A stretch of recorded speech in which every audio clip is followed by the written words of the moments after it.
This chapter is called, and I knew that Cristin could not pronounce this when she sent it to me. Ce que femme veut, Dieu le veut aussi.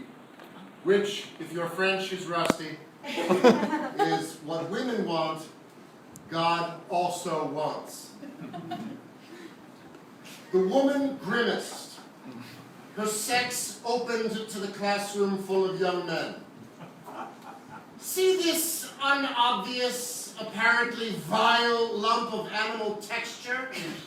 Dr. Charles D. Meigs asked the collection of students, gesturing to the woman's genitals. Here, in the inner court of the temple of the body, how can you study this subject sufficiently? Women possess a peculiar trait, and it is modesty. He continued as he walked over and firmly placed another pillow between the woman's legs. It is one of their most charming attributes. But scan her position in civilization, and it is easy to perceive that her intellectual force is different from that of her master and lord.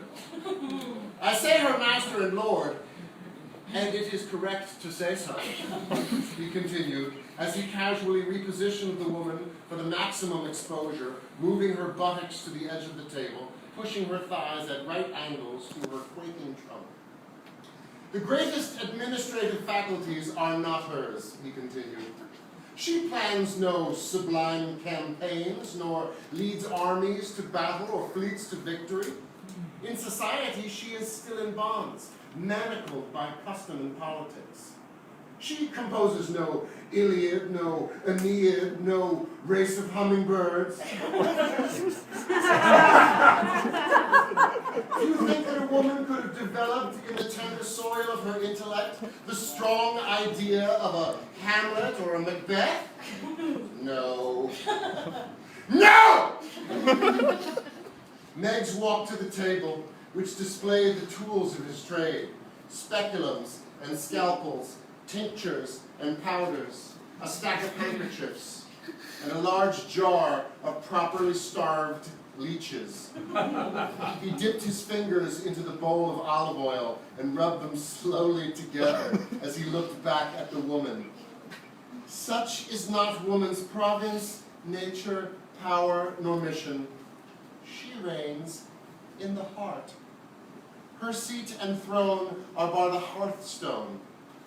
The household altar is her place of worship and service, he said, walking toward her. She was staring at the wall in front of her, her hands balled on a thin cotton sheet. She has a head too small for intellect, he said, stroking her hair, but looking directly at the audience. But it is just big enough for love.